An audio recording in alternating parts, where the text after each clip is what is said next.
기독교 강요 3권 제19장 10번째 자유는 사용하는 데 못지않게 삼가는 데 있음.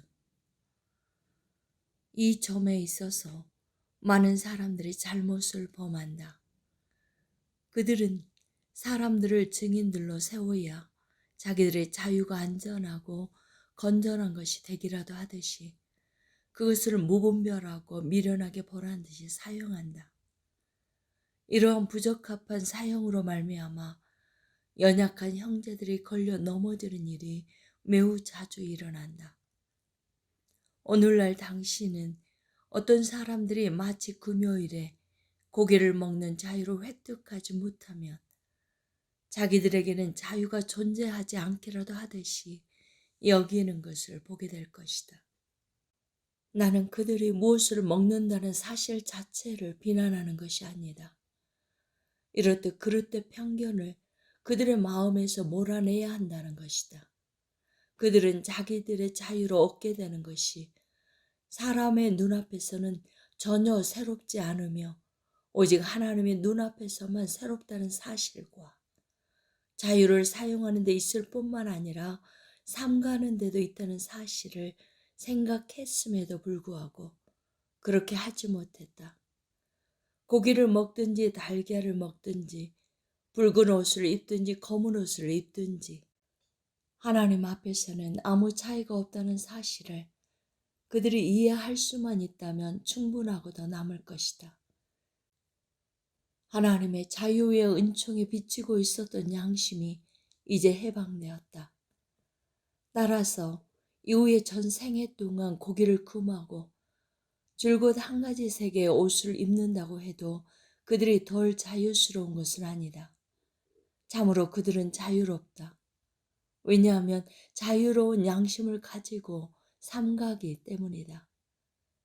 그러나 형제들의 연약함을 대수롭지 않게 여기고 마음에 두지 않는다면 이들 걸려 넘어지게 하는 자들은 가장 위험한 지경으로 미끄러져 내려갈 것이다.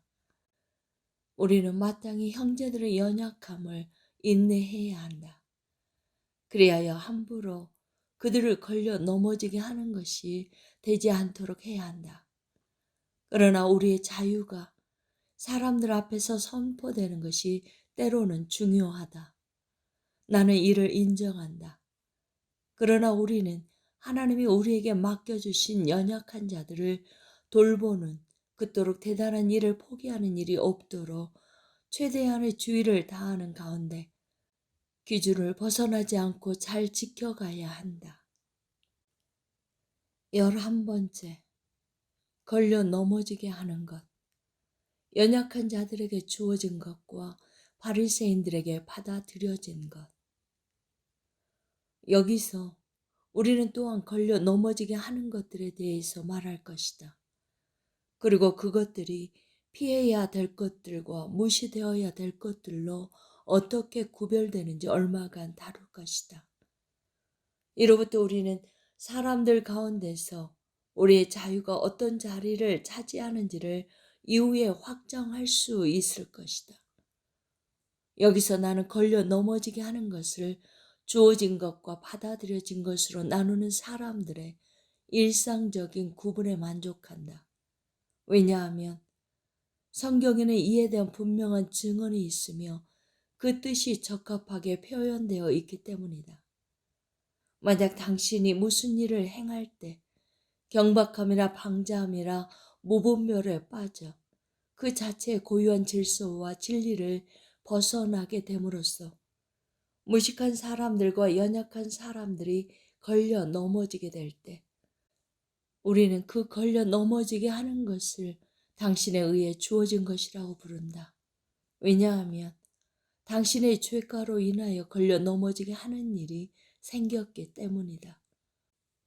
분명 어떤 문제에 있어서 걸려 넘어지게 하는 것이 주어진 것이라고 불리는 것은 그 죄가가 걸려 넘어지게 하는 행위 자체를 행한 자로부터 나오기 때문이다.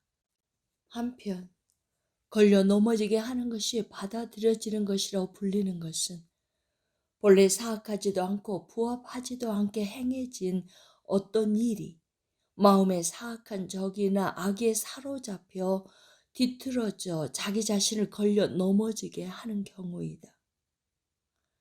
여기에는 받아들여진 것만 있을 뿐 주어진 것은 아무것도 없다. 그러나 저 사악한 해석자들은 아무 이유도 없이 이 사실을 받아들이지 않는다.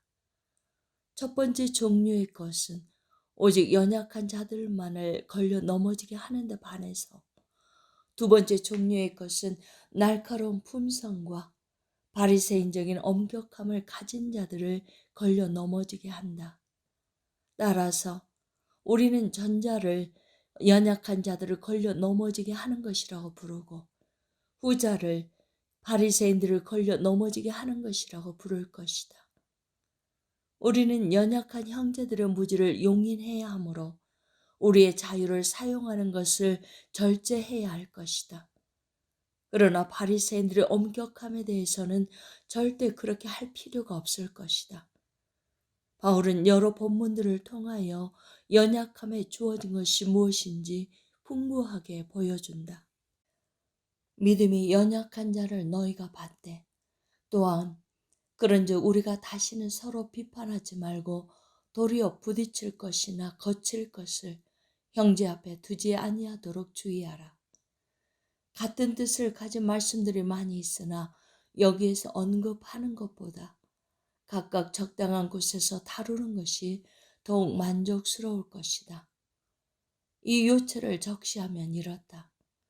믿음이 강한 우리는 마땅히 믿음이 연약한 자의 약점을 담당하고 자기를 기쁘게 하지 아니할 것이라. 우리 각 사람이 이웃을 기쁘게 하되 선을 이루고 덕을 세우도록 할지니라. 또한 다른 곳에서는 그런즉 너희의 권리가 믿음이 약한 자들에게 걸려 넘어지게 하는 것이 되지 않도록 조심하라. 물을 시장에서 파는 것은 양심을 위하여 묻지 말고 먹으라. 내가 말한 양심은 너희의 것이 아니요 남의 것이니 유대인에게나 헬라인에게나 하나님의 교회에나 거치는 자가 되지 말고 또한 다른 곳에서 형제들아 너희가 자유를 위하여 부르심을 입었으나 그러나 그 자유로 육체의 기회를 삼지 말고 오직 사랑으로 서로 종로를 달아 라고 전한다. 참으로 그러하다. 우리 자유는 연약한 이웃들에게 거치는 것으로 주어지지 않는다. 왜냐하면 사랑은 모든 일에 있어서 우리를 그들의 종으로 세우기 때문이다.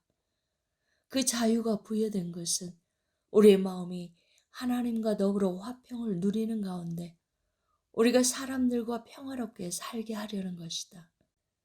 그렇다면 우리는 바리새인들을 걸려 넘어지게 하는 것에 대해서는 어느 정도로 관심을 기울여야 하는가? 이에 대해서는 그냥 두라. 그들은 맹인이 되어 맹인을 인도하는 자로다. 라는 주님의 말씀을 통하여 배워야 한다. 제자들은 주님께 바리새인들이 그의 말씀을 듣고 걸려 넘어지게 되었다고 알려드렸다. 이에 대해 주님은 그들을 그냥 두어야 하며 그들의 걸려 넘어지는 것도 돌볼 필요가 없다고 대답하신다.